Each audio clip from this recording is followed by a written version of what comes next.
Hello, my viewers, and all my dear wonderful friends, and all my dear students.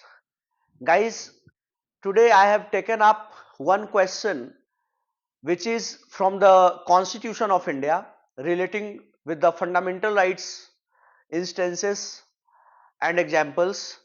The simple question before you is that right to privacy as a fundamental right is implicit in which of the following?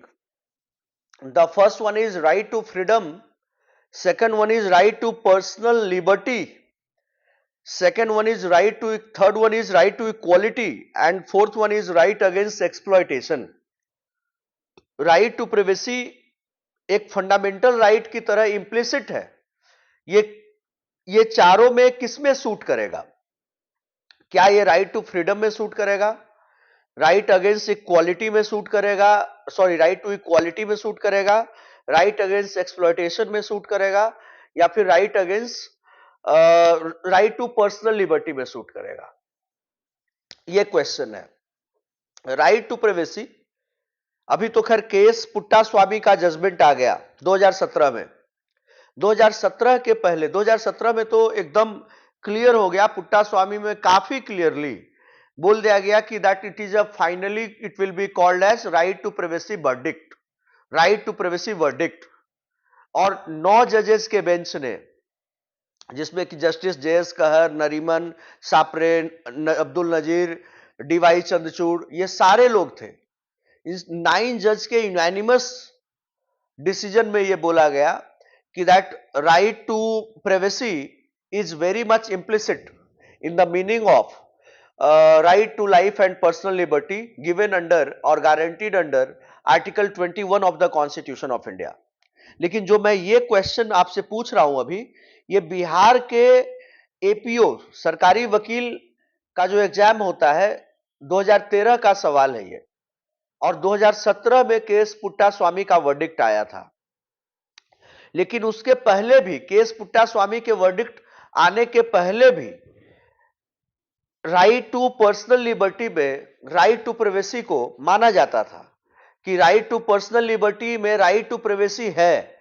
और पहले भी ये राजगोपाल के case में, Rajagopal versus Union of India के case में, State of Tamil Nadu के case में सुप्रीम कोर्ट ने खुद ही बोला था कि right to privacy is included within the meaning of right to personal liberty as under article 21 of the Constitution of India. तो राइट टू पर्सनल लिबर्टी से ये जुड़ा हुआ है, 2017 के पहले भी माना गया। लेकिन इसके अलावे भी एक पॉइंट है जिसमें कि जब केस पुट्टा स्वामी का केस हुआ, केस पुट्टा स्वामी का जो केस है, केस पुट्टा स्वामी खुद भी जस्टिस थे, खुद भी वो ऑनरेबल जस्टिस थे। तो case पुट्टा Swami and another versus Union of India and others के केस में जब जजमेंट आया तो उस केस में बहुत सारे केस को ओवर रूल भी किया गया, चाहे वो खड़क Singh versus state of Uttar Pradesh का केस हो, एडीएम जबलपुर का केस हो, एमपी शर्मा का केस हो, इन तीनों केस को ओवर रूल कर दिया गया। और केस पुट्टा स्वामी के केस में वर्सेस यूनियन ऑफ इंडिया के केस में 9 जजेस के बेंच ने यूनानिमसली मतलब निर्विरोध तरीके से, कोई डिसेंटिंग ओपिनियन नहीं था, कोई माइनॉरिटी ओपिनियन नहीं था, एकदम यूनानिमस जजमेंट आया जिसमें कि यह बोला गया कि right to privacy is very much implicit within the meaning of article 21, that is right to life and personal liberty। और पर्सनल लिबर्टी का ये बड़ा इंपॉर्टेंट पार्ट है और इसको कोई छीन नहीं सकता है। और आर्टिकल 14, 19, 21 में जो फ्रीडम दिए गए हैं उसका ये बहुत ही इंटीग्रल स्ट्रक्चर फॉर्म करता है, राइट। आई होप दैट कि आप इसको बहुत अच्छे तरीके से समझ गए होंगे।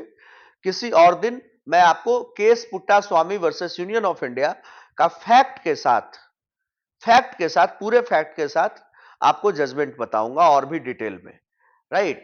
Thank you everyone for watching me. Stay tuned on our channel, do like, share and subscribe it if you find it positive. Thank you everyone. जय हिंद, जय श्री राम।